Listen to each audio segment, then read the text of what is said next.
This is the DTV Digest, the podcast that brings you news and reviews of films which didn't make it to the cinema. And now, here's your host, Mike Parkin. Hello, everyone, and welcome to the DTV Digest. I'm your host, Mike Parkin, and joining me, as usual, are Richard Hawes. Hello, everyone. And Stephen Lockridge. Hello. This week, we've got four main features. We're going to kick off with the latest film from Steve Lawson, Wrath of Dracula. Then we have Mother May I. Then we have Mother May I, followed by That's a Wrap and The Bellkeeper. Our short shot this week is Payday 3, Follow the Money. And we're going to round off with Bulletproof as our DTV throwback. So, without further ado, let's crack on.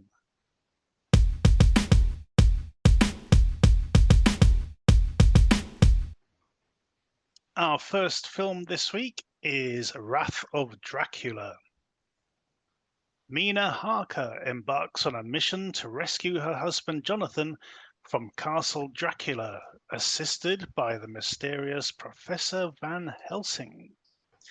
So, in many ways, guys, this is a pretty typical Steve Lawson production.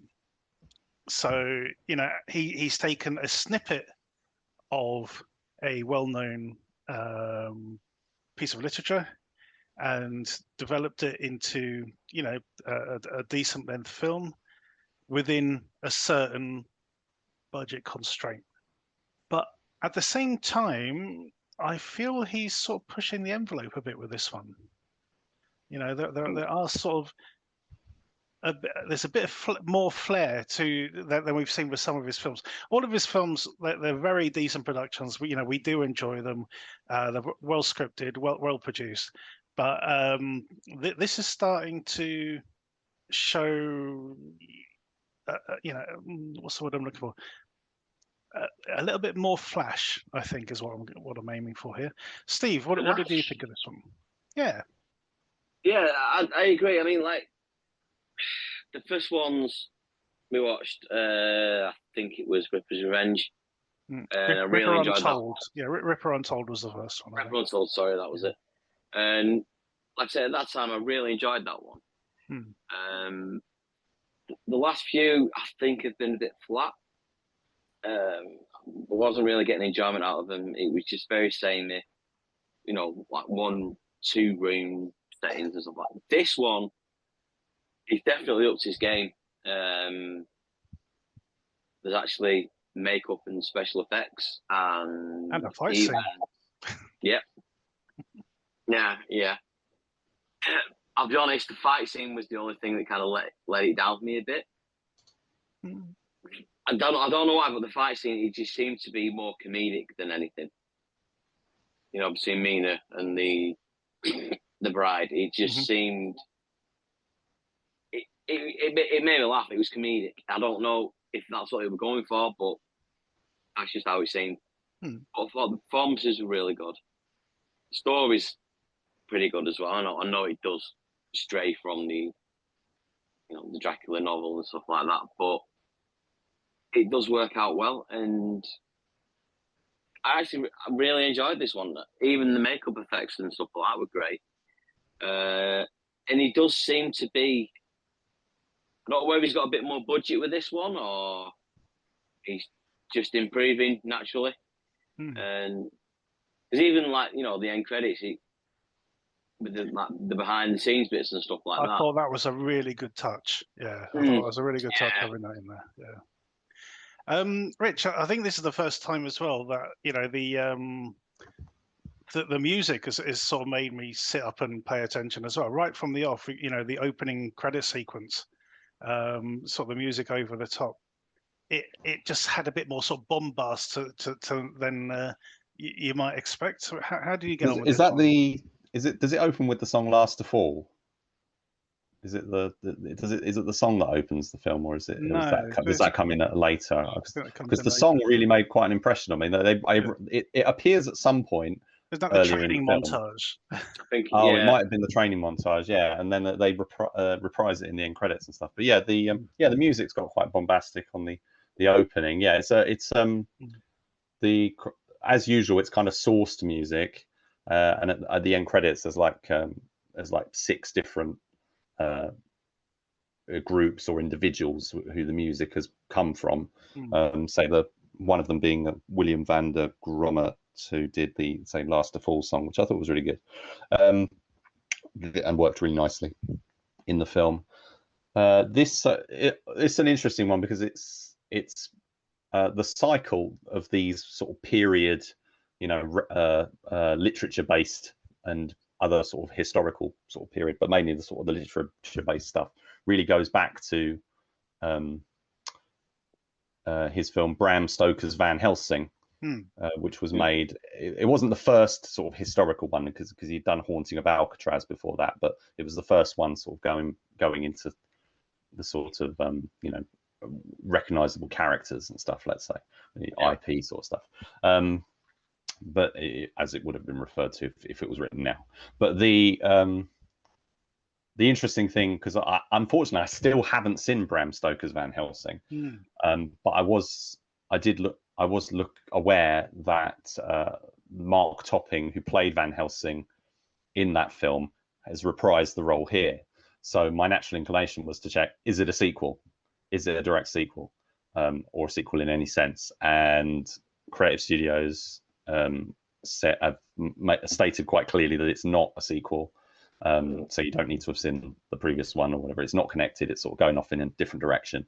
So I'd be interested I'm even more interested now to go back and watch that film to sort of compare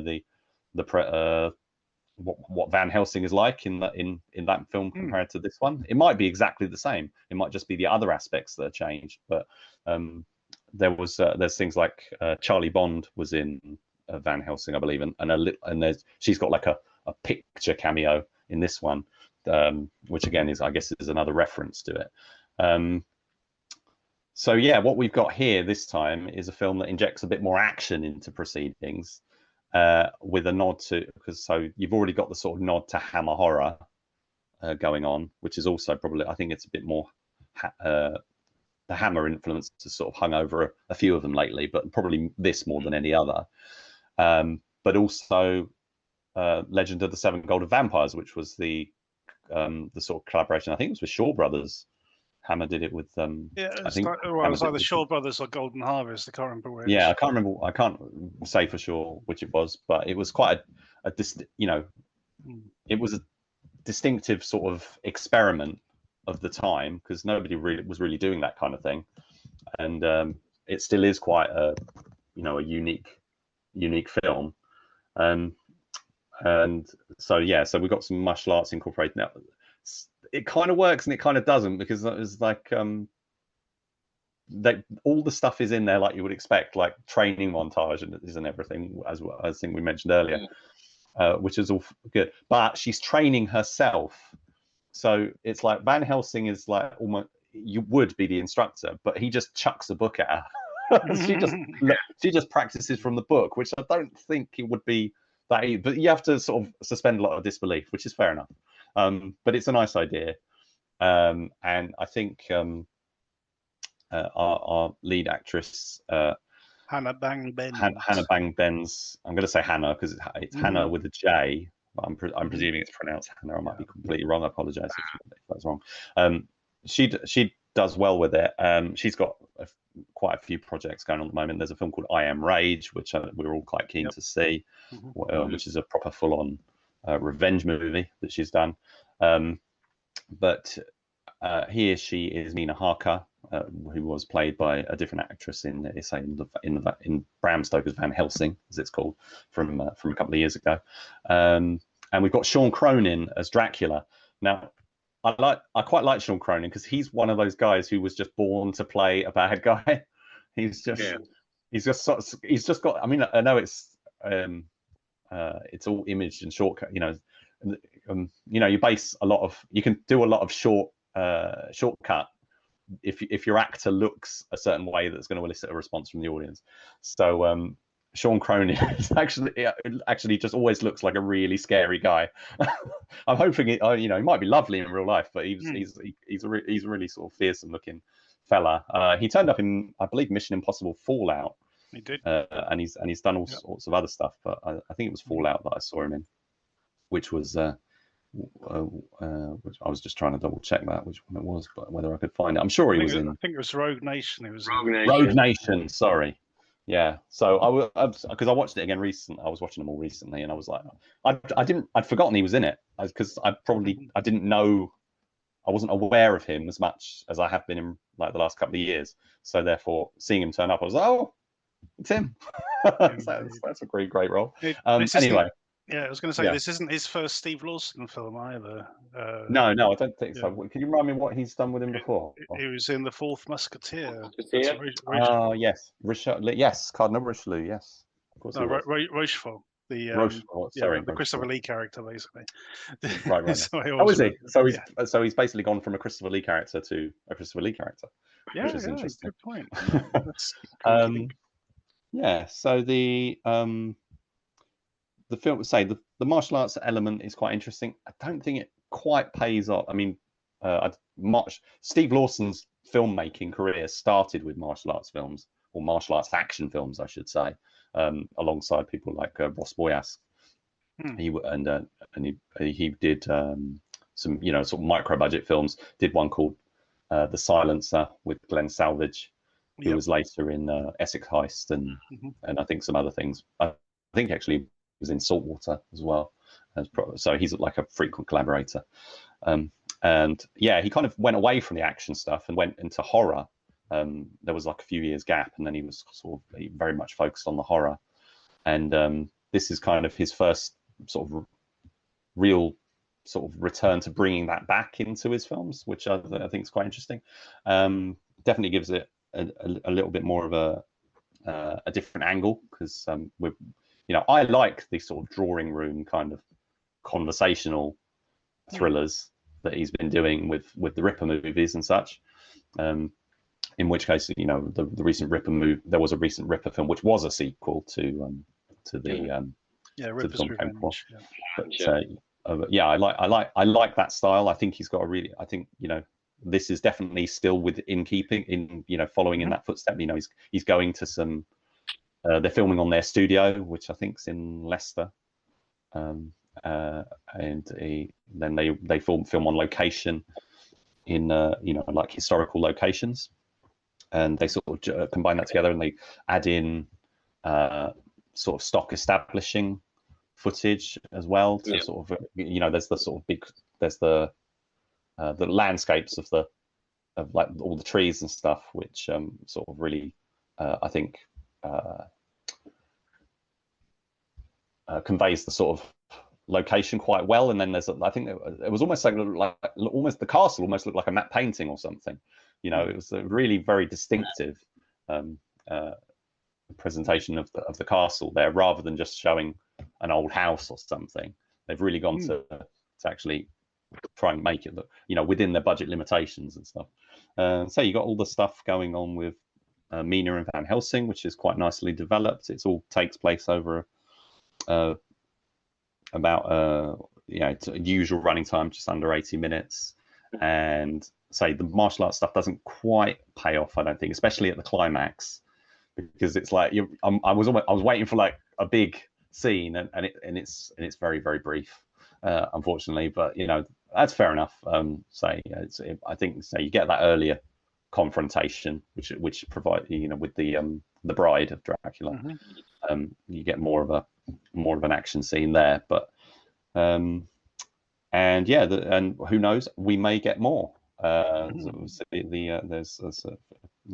a few little indications, and so overall, I was on board. I was keen to see it, and I wasn't disappointed.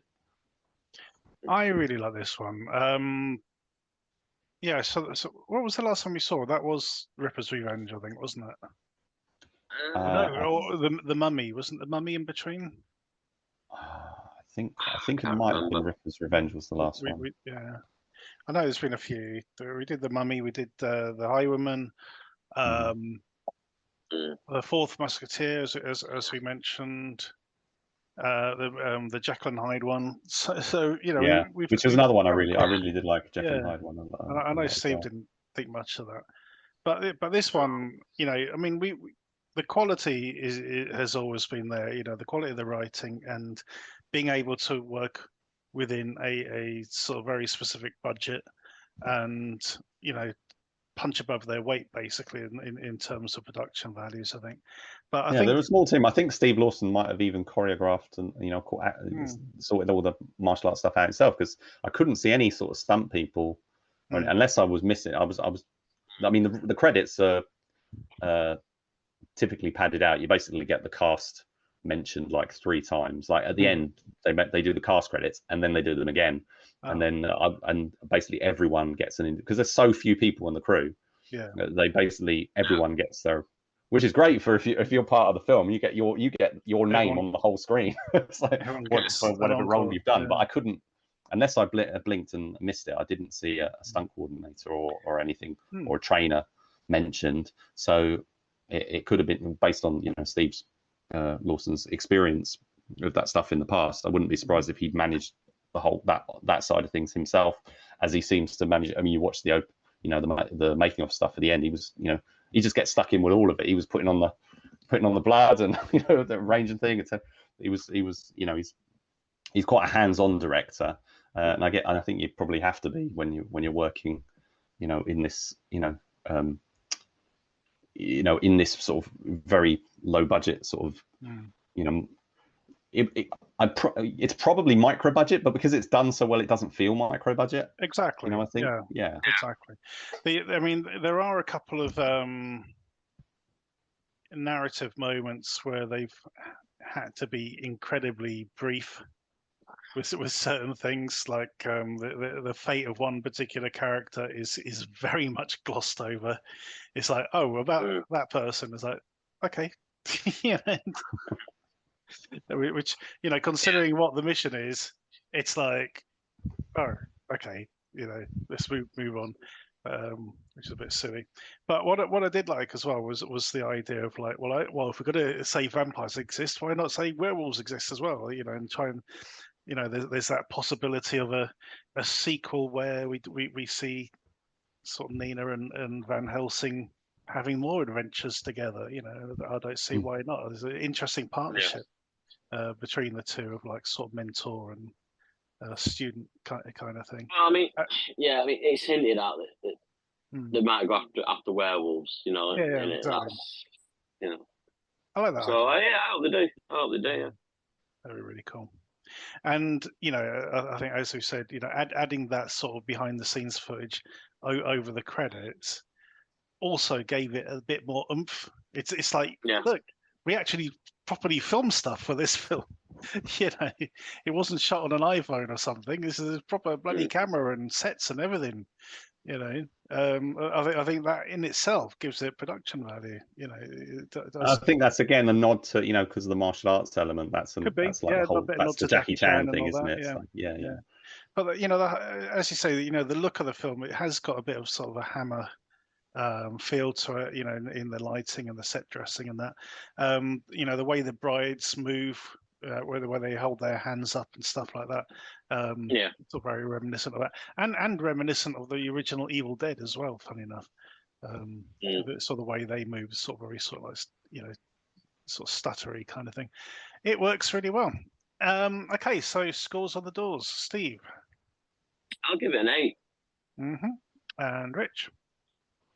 I really liked it. but I'm not quite an 8. I'm going to go a 7. I'm joining Steve on an 8. I think this is probably the best one we've seen for a while. So 2 8s and a 7 for Wrath of Dracula. Go check it out.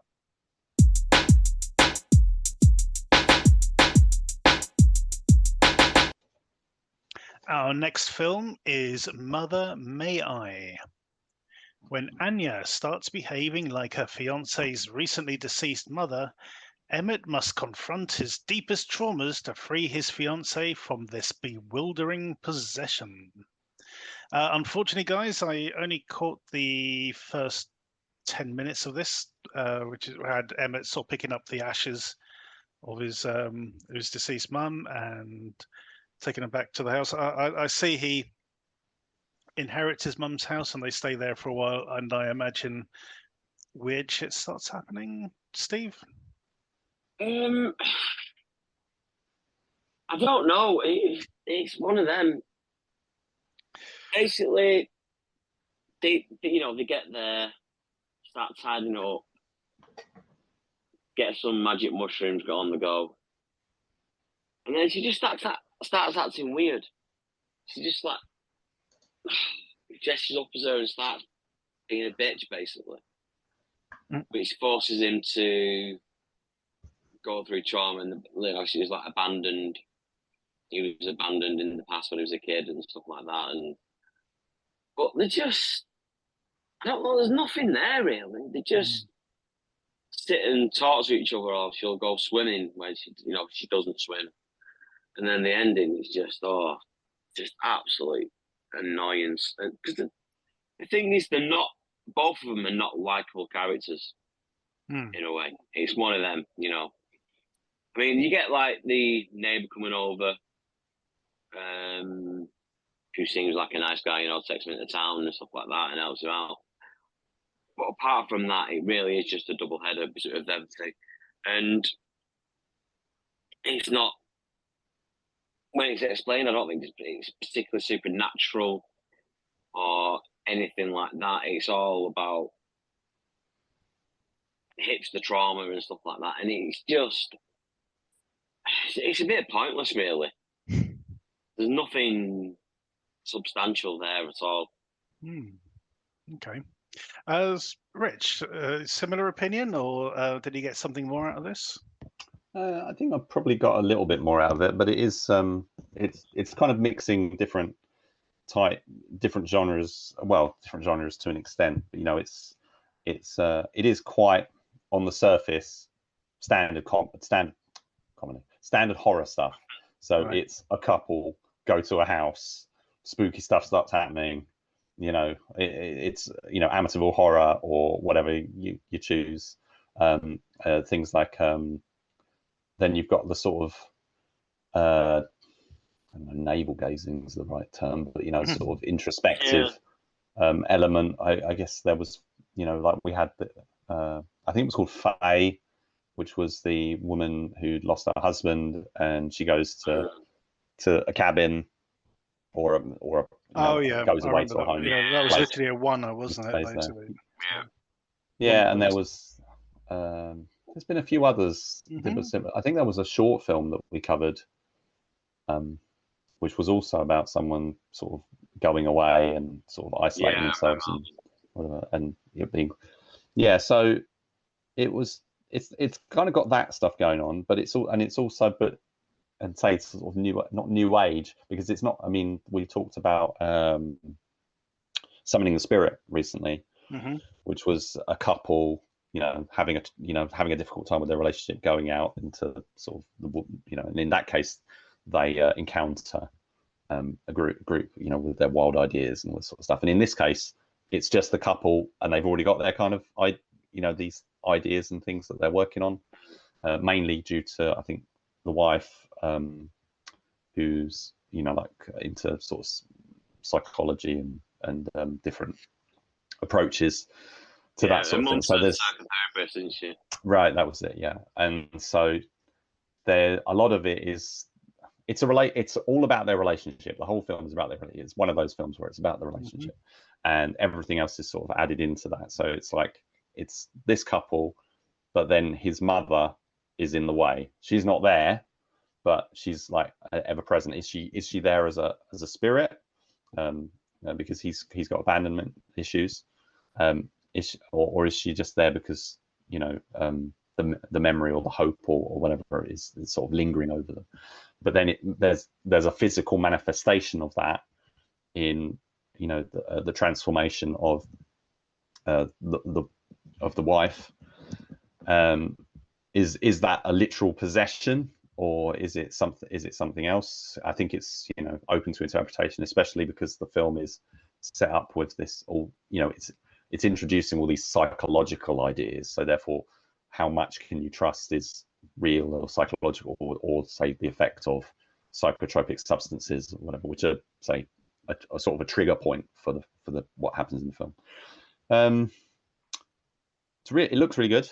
It's a really quality film. The main actor in it is Kyle Gallner, who I've recognised in various things, but he's been in Smile and Scream recently. Oh yeah.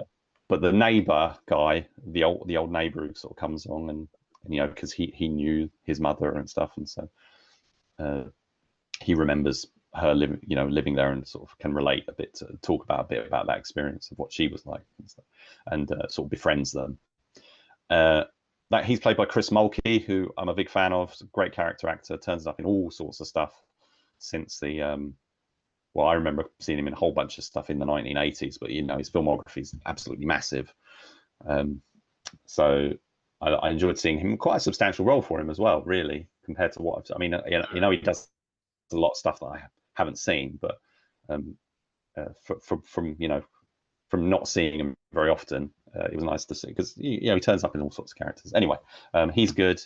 And then we've got I think it is Holland Roden playing his wife, and she has the hardest job in the film, because she has to transform into essentially a different person. She's been in films like Escape Room, Tournament of Champions, and the Teen Wolf TV series. Oh yeah. Which was, I think, originally made for MTV. I don't know if it left MTV and went anywhere else, but I think originally it was CW. Didn't I think it ended up on CW? Did it? Or maybe it came on CW. I've just got this memory of, for some reason, that it was something. Yeah, I think you're right. I think you're right. It did start on MTV. Yeah. So it's I don't know. I mean, I can't say I loved it, but I was intrigued and interested in it, but I wasn't massively frustrated.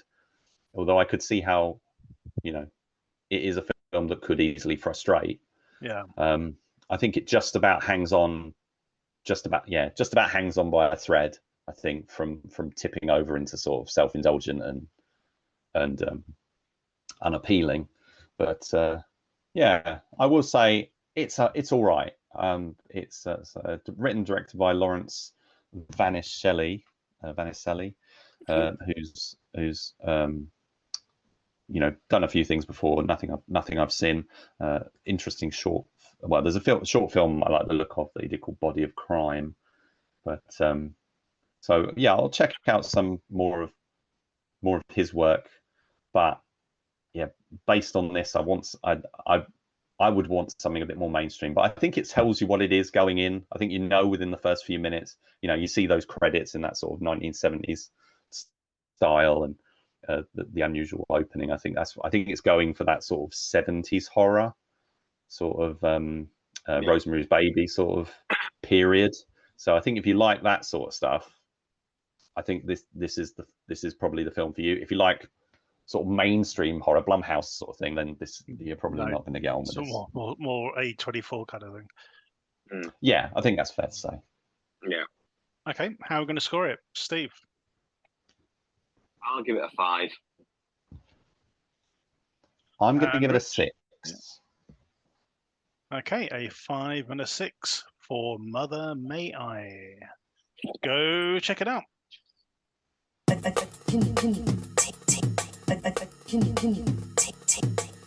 Our next film is That's a Wrap.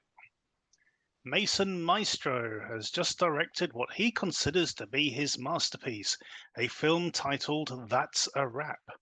The cast arrive at the studio excited to celebrate what they have just created, but they aren't the only ones there. Someone has dressed up as Mistress, the slasher in the film, and has decided to make the art real by staging their own highly stylized kill scenes. One by one, the cast disappear until the true nature of the evening is revealed. You guys know that one of the sort of subgenres I enjoy is horror movies set in and around film. We talked about this before with films like Greenlight and a couple of others. And this doesn't disappoint in that regard either. So there's this sort of low budget sort of slasher movie that this guy Mason Maestro, who looks the spitting image of Bryan Cranston, it has to be said. And he really does think this is his masterpiece. He's even cut the teaser trailer himself, and thinks it's amazing. And it's all set at this after party, basically, and people sort of wander off and die, and it takes ages for anyone to realize what's going on, as usual. But there's a lot of nods to the art of filmmaking as well, especially the art of making a slasher film. And it does get nicely meta. For example, there's an actress at the beginning of the film who is probably, as far as the fictional film goes, she's probably the most recognizable character, recognizable actress in the film, and she's the first to die. She's the first to die in the film, and she's the first to die in real life, sort of thing. There's other sort of nods as it goes along. There's some very sort of arch dialogue that certain people say, and you can get a lot of meaning from it. There's a good exchange with the director where he's talking about editing, and he's saying like, the art of good editing is knowing when to transition to the next scene, and it immediately cuts to the next scene. Sort of things like that. It's fun. Unfortunately, it is the editing, I think, which lets it down a bit. There's a monologue scene at the end when we get the sort of big reveal as to who's doing what, and it goes on forever. It's such a long scene. It's like it needs to be half the length of what it is. One character slowly dying and having to listen to this monologue at the same time is basically what the scene is. And they even reference the Roy Batty Tears in the Rain moment in Blade Runner. It's like, no, it needs to be shorter. It needs to be shorter than what it is. But I did enjoy it overall. I thought the ending was a little bit mean-spirited, to be honest. But there is a lot to like to it overall. So on that note, I'm giving this a 7 out of 10. It's a shame you guys didn't get to catch it. Yeah, it sounds quite interesting. It is. It's low budget, and it shows at times the sort of sparsity of the cast. This after party, they do sort of mention it as well. One of the characters is sort of complaining, "There's not many people here, is there?" Sort of thing, It's like, well, yeah, it's a low budget film. Is the answer. It was quite amusing. It covers itself quite well. So there you go. That's a wrap. 7 out of 10. Go check it out.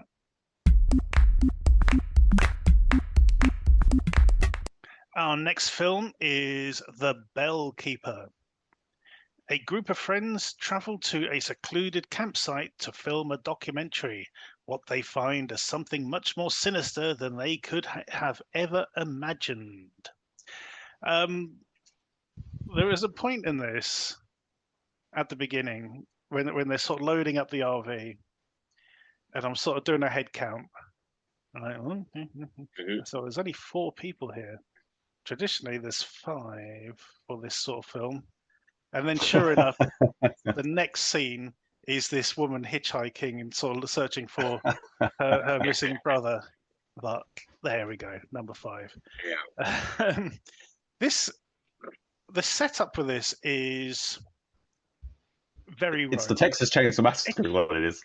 It's the Texas Chainsaw Massacre by way of Scooby-Doo.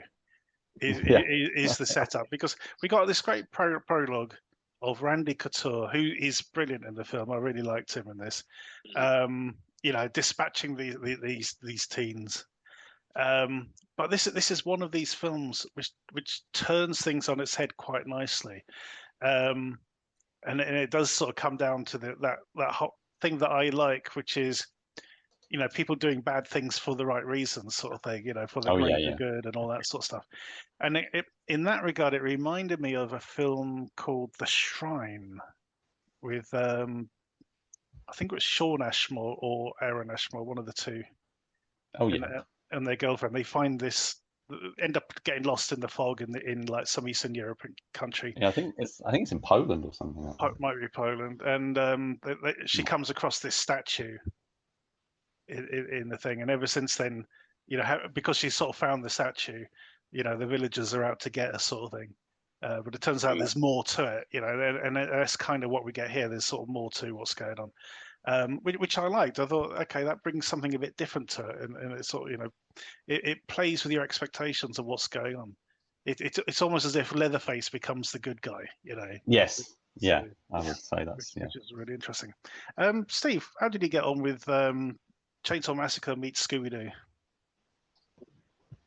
See, I'll be honest, I kind of thought it was more Evil Dead-y. Yeah, it is very. It starts out as Texas Chainsaw, then it turns into Evil Dead. Yeah. It's very. I'll be honest, I enjoyed the first 45 minutes, and like I said, the prologues and getting to know people. The thing that let it down for me was the horror parts. I just don't think it went anywhere. It wasn't scary. The makeup was quite poor, and I could see the twist coming from a mile off. Where Randy Couture's there, and you just tell what the twist was going to be with him, and he's not the bad guy, he's the good guy type thing, and I just think it let itself down in the second half. I really did, because like the first half I thought was great. Really enjoyed getting to know. I mean, obviously, the bit, the jock, the knobhead, the dweeb, and all the the stoner. The stereotypes were there, but I actually thought they had good chemistry, especially the the main lad and the girl. Mm-hmm. Even though I thought the best line in it is "I don't like dick." So I thought that bit had me rolling. But then it gets to the horror part of it, and it just didn't work. There's a couple. It's not scary. The makeup's terrible. I thought the gore bits were actually done quite well. The decapitations and stuff like that. And the story works quite well, but it just the horror elements completely let it down for me. Mm-hmm. Okay, Rich, over to you. What did you make of The Bellkeeper? I've been looking forward to seeing it because I know a bit of the work by the director Colton Tran. He's worked across features. He's an actor as well, but he's worked across features and shorts, and he's done a couple of. For example, there's a short called 8 Bodies that he did with Jeanette McCurdy, which is a lot of fun, and he sort of he does do a lot of horror stuff, but he also does sort of comedy and stuff. And 8 Bodies is a comedy with a bit of sort of horror element in it. This is him doing like a full-on horror movie, and yeah, it's. I feel bad because like so many. To say horror movies are derivative is like par for the course a lot of the time. Many of them are stuff we've seen a million times before. But for some reason, now if it's made nowadays, I just feel I roll my eyes a little bit more than I perhaps would have in the let's say in the 80s. You watch every single film you watch has the same plot, for example, like a slasher movie, and it didn't. I didn't feel like that really bothered me when I was growing up and watching watching them in the 80s and 90s, that sort of stuff. There was a sort of familiarity and you sort of enjoy the conventions and stuff. But then this comes along and it's just like, and it happens in big budget movies as well. It's just like, oh, this is so unoriginal. It's like all the things, but I think this is sort of going a sort of a fine line between paying homage and just ripping off and being unoriginal. So I'm pretty sure it's very much intentionally trying to evoke Texas Chainsaw Massacre and the Evil Dead films. And Scooby-Doo. And Scooby-Doo. But at the same time, it is trying to do so. So the plot does veer around. As you say, we've got a protagonist who, you know, we get the meet cute between the guy and the girl, but that relationship's not going to work, which was quite nice. So there's like these little twists and that they put on it, and say the introduction of Randy Couture's character at the start. It's comical because he's got like this catchphrase of "You rang the bell." You know, it's just like you rang the bell. Just I was sort of sniggering a little bit at it. But as it goes on, I was actually the opposite. You know, by the time you get to the second half of the film, I was actually more fully on board. I felt it sort of it didn't shake off its influences and stuff. I mean, you go through, you got the characters, establishing them. You know, they're quite obnoxious, and then they meet up with a sort of an outsider character, and then we got they go to a petrol station or whatever, and then there's a warning of you're all doomed and all that sort of stuff. But then once things shift, I thought it handled its stuff quite well. There's even I'd say Texas Chainsaw, but there's even a bit where he picks up a chainsaw and like the screen links on it. So I think it's very clearly just sort of paying homage there. But yeah, I thought it worked well. The only thing I will say about the horror, which I did think worked fine, was that a lot of the kills and stuff were off screen. So you get, decapitation or whatever it is, but you don't actually see the impact. I think that's a budgetary limitation they must have had of, we cut away and then we see like the aftermath or whatever, but we don't actually see like connection in any case. Well, any or many, I say. I don't remember seeing any, but I do remember a lot of basically seeing everything, which sometimes I'm fine with, but sometimes it bugs me because it's just like I want to sit. You're cutting away at the bit that I'm sort of feel like we're here to see a little bit. I know it's a bit, but that's what horror movies are. So so cast fight Cabin in the Woods I think was an influence as well to a degree, especially with the stoner character, who kind of sort of steps into the sort of lead role. So it's fine. It's made to. I was sort of talking about earlier about the Mother May I and the Blumhouse crowd won't get that one. I think the Blumhouse crowd are more likely to be interested in this one. I don't think, obviously it's not going to deliver in the same way as a big budget Blumhouse production, but it's got that same familiarity and the same sort of characters and stuff. So I think out of the two horror movies this week, this one's the more accessible and much more accessible. Yeah, I enjoyed this. I must admit, I must admit, I thought at the beginning, okay, I can see where this is going. Like I said, 5 protagonists. Here we go, typical sort of thing. But then it surprised me, the whole thing with the bell and what it does, and there's no build up. It's like, well, you fucked with the bell, so yeah. Well, there's a bit. It reminded me again. Also, we watched She Came from the Woods recently, which was again similar kind of. You're messing with forces you don't understand, kind of. Yeah. In that case, they were doing like a ritual thing, weren't they? And this is in a similar way. They're like, oh, don't ring the bell. I was like, yeah, we've got to ring the bell. I was like, well, you're going to reap the. You're going to reap the consequences. It's one of those things of like tempting fate, isn't it? I mean, the whole thing with Blair Witch. Was all that sort of stuff like, well, there's apparently a witch living in these woods, let's make a documentary about her and disappear. Well, that's why I think in this they've got that camera crew sort of we're making a documentary element as well. They're all little touchstones. All of that sort of stuff. Okay, how are we going to score it? Over to Steve. I'll give it a no, I got 6. A 6. Okay, I got 6. All right. Feel like I've put words in your mouth there, but never mind. And Rich, I think it's a solid enough 7. Yeah, I think it does save itself. I do kind of agree with Steve a little bit, and yourself. You mentioned the fact that the kills are off screen for the most part. I think the opening bit, I thought there is a good sort of like decapitation right at the start, and unfortunately they don't sort of keep that up, unfortunately.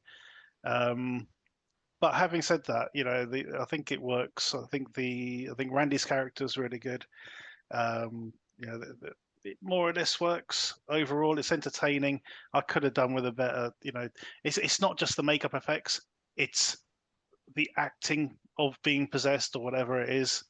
I think that somebody needs to sort of like have words on a general level, so come up with something else, all the same sort of stuff. But anyway, yeah, but still enjoyable. So I agree, it's a 7. So 2 7s and a 6 for The Bellkeeper. Go check it out.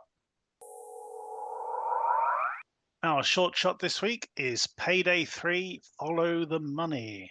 This is a promo film for the game Payday 3. In this, a gang of armed robbers storm a bank and proceed to rob it. And that's it. As James Caan would say, that's the tweet. It's short, it's brief, but it does exactly what it says on the tin, and it does it very well. I think it's filmed impeccably. The look of it, it's almost as if it's like Michael Mann's Heat, or the the bank job at the beginning of The Dark Knight. It's got that sort of level of production sheen to it. This isn't some penny ante little bank. This is like the bank in the city kind of thing, isn't it? It's grand. There's a sense of grandeur about the place. It's really, really well done. Steve, what did you make of it? Yeah, it's a Ron Seal shot for me.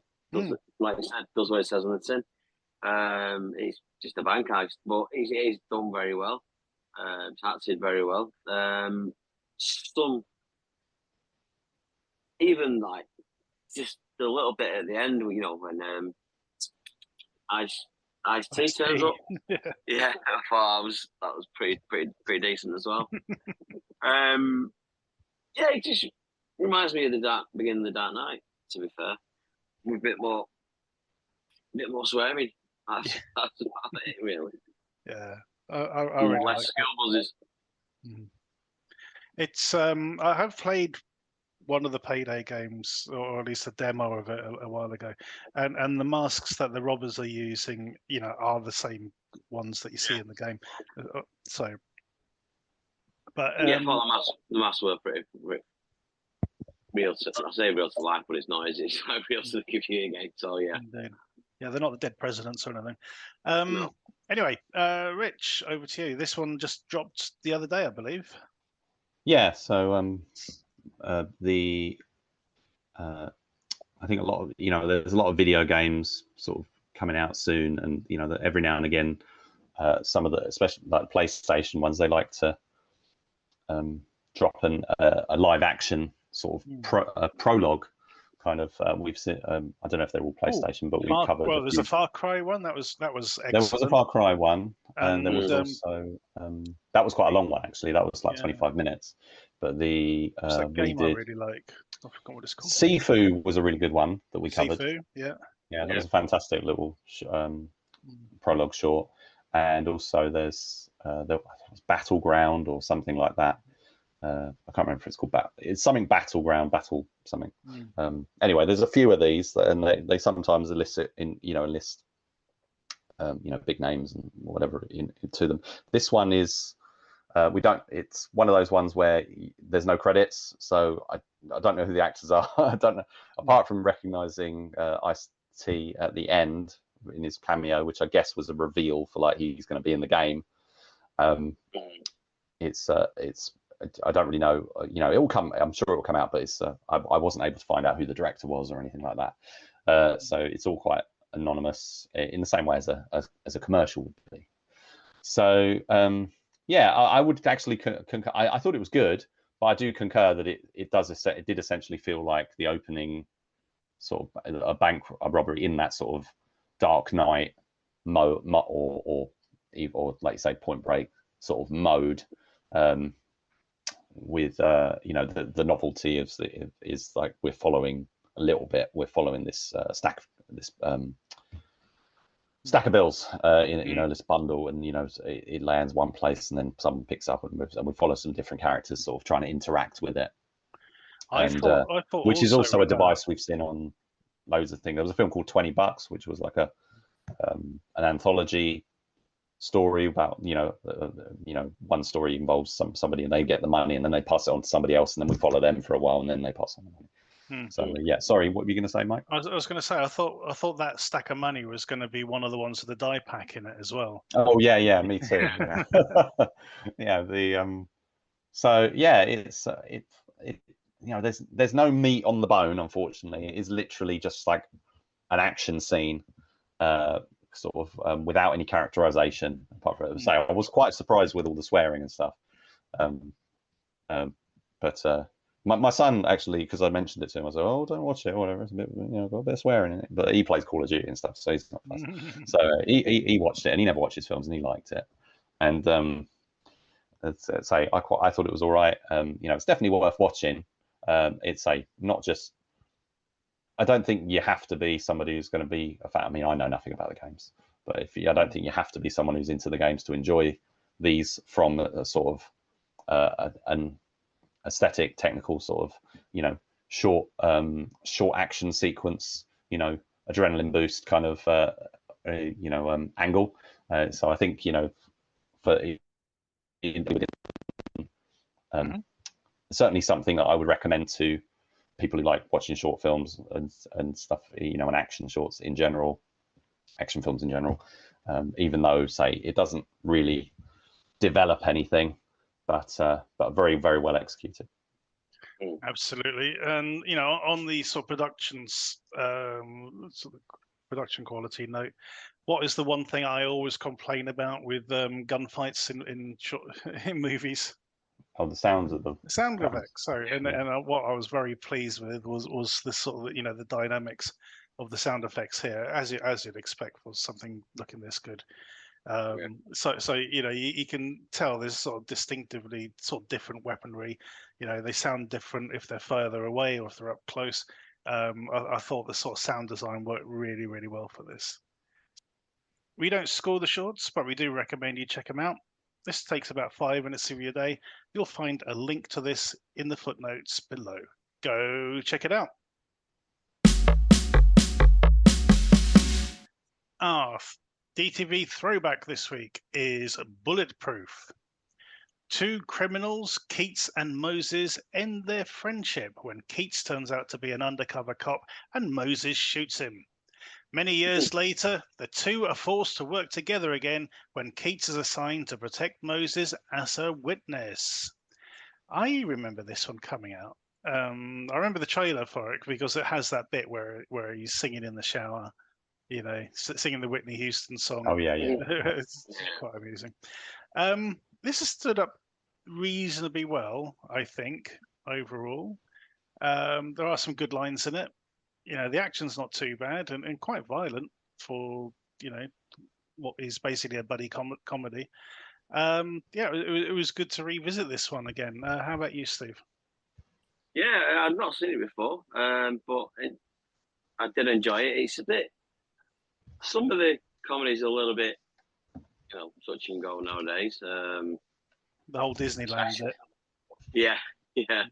But no, it's quite interesting, especially when you find, the way they play off each other, and when you actually find out who the mole is, because that was actually quite surprising to me. I honestly didn't see that coming. And James Caan pops up for a few minutes as well. Yep. Always nice to see. But yeah, actually, I'm not a massive Sandler fan. Especially like his later stuff. Now it's more like kiddie fare. This is more of an adult type of thing, where I don't know if it's like going for the Eddie Murphy crowd or something like that, but it kind of like seems like an opposite 48 Hours in a way, There's one line that did make me laugh when he sort of said when he's watching the porn. Yeah. He goes, "This is a 70s porno movie. Do you know how I know?" Because that guy's dick's got sideburns. Got sideburns. Yeah. So that was brilliant. Yeah. But, I'll be honest, it was more impressive than I thought it was going to be, to be fair. I didn't really expect much from it, but it's decent. Actually, I enjoyed it. I mean, I do like Adam Sandler's early stuff, like Happy Madison and The Wedding Singer. The Water Boy even quite enjoyed that one. Not so much Little Nicky, but and I've got a soft spot for the murder mystery ones he does with Jennifer Aniston. I mean, that was stupid, but it's a soft spot. But he's got a license to print money for Netflix or with Netflix basically. But as you say, his earlier stuff is a bit more sort of a bit edgier basically. So there's a bit more going on there. And then you got some is it Marlon Wayans or Damon Wayans? This is Damon Wayans. Damon Wayans, who obviously went on to be loads of things basically, but most recently in the sort of Lethal Weapon TV series as Murtaugh. He's good in this as a sort of straight man. Enjoyed it. So Rich, I'm sure you've seen this in the past. Yeah. Well, I remember seeing it when it came out, and it was one of my favorites from it came out in '96. It was a '96 film, and I remember watching it quite a lot. I don't know if I ever owned a copy, but I do. I'm sure I've seen it several times, and I hadn't seen it for a long time. So it was good to go back and have another look at it. And I definitely like it as much as I did then. I think it's really well made. Like I say, very stock buddy movie. I think Damon Wayans' brother Keenan did The Glimmer Man around the same time. This was the time when everyone was basically still trying to do the. But I mean, Damon Wayans had made Last Boy Scout not just a few years before, and in that one he was kind of the comedy sidekick, and this one they've shifted it around. And like you say, he's still doing that because he's done the Lethal Weapon series where they've put him in that sort of role again. I think it's made by Ernest Dickerson, who I think is a really good director. Well, we've covered a couple of his films before, haven't we? So we covered Surviving the Game as another throwback. Well, I don't think we've covered it yet. We've talked about wanting to cover it. No, we did. No, we've done Surviving the Game. Yeah, the Ice-T one. Yeah. I remember doing Ice-T. Okay. I must have been off then. Because I know I've been wanting to do it, but it's not available on. You can pay to watch it, but it's not available on any free services or anything. Did it a while ago. So that's a great one. Fantastic cast in that film. He that was '94. Then he did Tales from the Crypt, Demon Knight, which I'm not that fussed about. He does a lot of horror as well. I do He like did Bones. He did Bones as well. But really, it was kind of Surviving the Game and Bulletproof, which were like his two big action movies, and that both of them didn't do that well. So, which is why they would say DTV. But so Bulletproof has got all the hallmarks of a big budget. I mean, it's a Universal production. Like you say, it opens with like big car. There's like a big car chase scene. We've got a big scene with an airplane and lots of other stuff. One thing I did pick up on, which I hadn't really noticed before or didn't think about, was Drive was also made around the same time. Oh yeah. And the bit where they go to you were talking about earlier, but the bit where they go to the lodge, and they sort of get him. They get to know the owner. Oh yeah. And he gets drawn into the action, and they're like running around. He's really enjoying himself. Because he's like, these guys don't know these local landmarks and stuff, and because that's when the bad guys come and assault the building, and they've got to break out and all that sort of stuff. And I was thinking, there's a scene exactly the same as that in Drive, except Brittany Murphy is the one at the hotel and stuff, and it's like it's exact. Apart from the location change and stuff, it's exactly the same concept. And I was just thinking, that's weird. I mean, it's the same year pretty much, I think. But I'd never really. That hadn't really jumped out at me. James Caan's great. We've also, there's other people in the cast that it's always that I like seeing. Jeep Svensson he died young actually. It was not long after making this, I don't think. He was a bodybuilder, and his biggest role was playing. Was he the henchman? Was he the James Caan's henchman? Was he? James Caan's henchman, yeah. And he was Bane in Batman and Robin. All right. So he didn't have any dialogue or anything, but he was the guy in the mask. So that I think he died shortly after that. And say James Caan, he's really good. He's only short, but he gets involved in the action as well. and you can see it's like him doing it, which is cool. Adam Sandler, they don't try to get him to do the action; they actually acknowledge that. And so he's like, "Oh, I really should learn some stuff or whatever." They don't do. I guess. I mean, I can't remember what Sandler's done, elsewise in terms of action stuff. But like like the whole Kevin James sort of thing of going, no, actually, I'm going to be like the best fighter. Or Rob Schneider when he did Big Stan, which actually works really well. That's the similar kind of. I think that's a very sort of Happy Madison kind of film, the Big Stan, but Rob Schneider doing the martial arts and stuff. It actually really worked really well. They've got a good team involved and stuff. But in this case, Adam Sandler is definitely the guy getting beaten up. And Damon Wayans can be both the because he is a comedy actor. He can do both the funny stuff and the straight stuff, and he can do it at the same time. So he's kind of doing a bit of both here. He's kind of moving between the two. And I think the setup, and I just think the whole thing has played out really well. All the setup stuff of establishing a relationship and the twist that happens. And I think that's one of the things that works. It spends enough time with them beforehand, So you get to sort of see, the friendship. And the other bit I liked on that note was the fact that when he's debriefing his captain about what's going to happen and he's reminiscing about what they were doing just beforehand, and he's giggling to himself, because he genuinely likes him. And he's like, he finds him funny and all the rest of it. So it's good. I enjoyed that.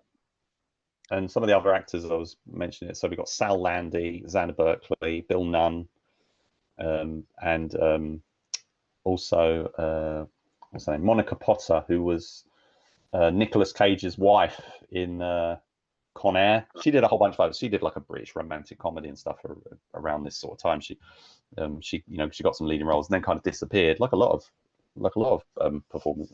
Really, sometimes you see them a lot and then they're kind of not around much anymore. Whereas you've got others, and I think Kristen Wilson, who plays the physiotherapist / love interest. I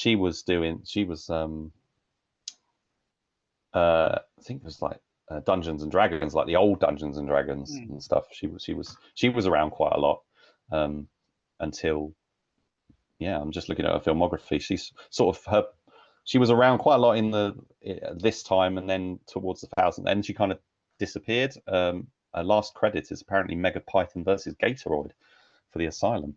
So which very different kind of film. I would like to see that to catch up with. She's got a very good presence, but they don't really have a lot for her to do in this. She's got a couple of really good scenes, but that's about it. But it's fast paced. This film is about 90 minutes long. It's it doesn't waste any time.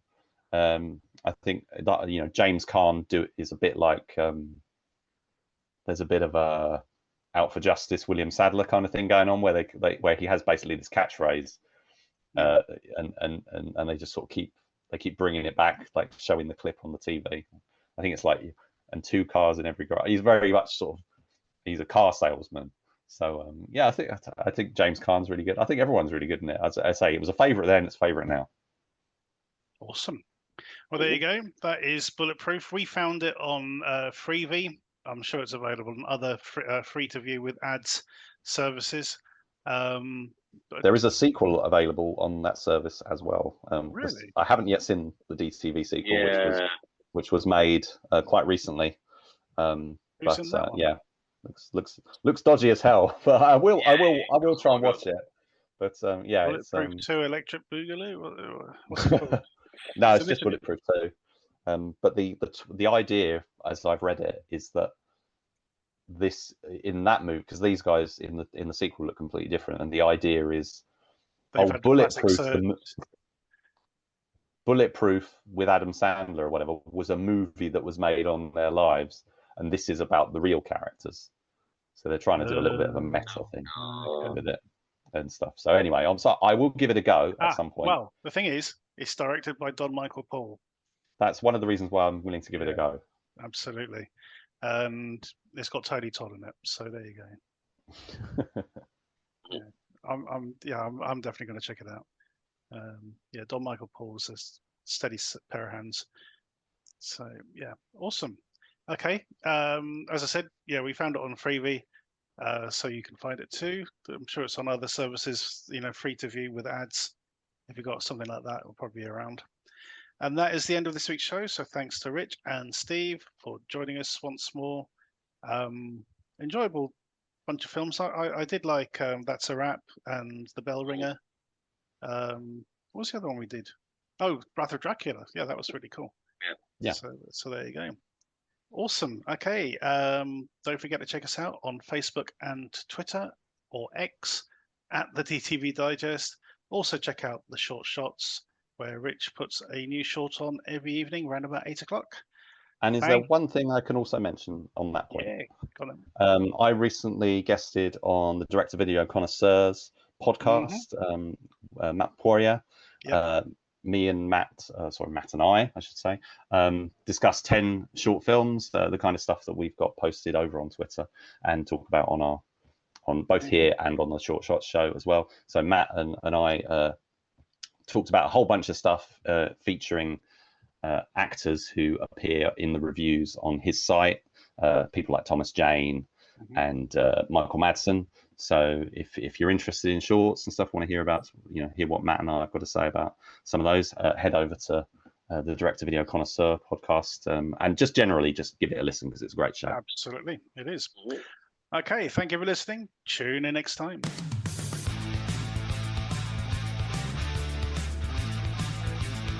Thank you for listening to the DTV Digest. Let us know your thoughts in the comments and tune in again next time.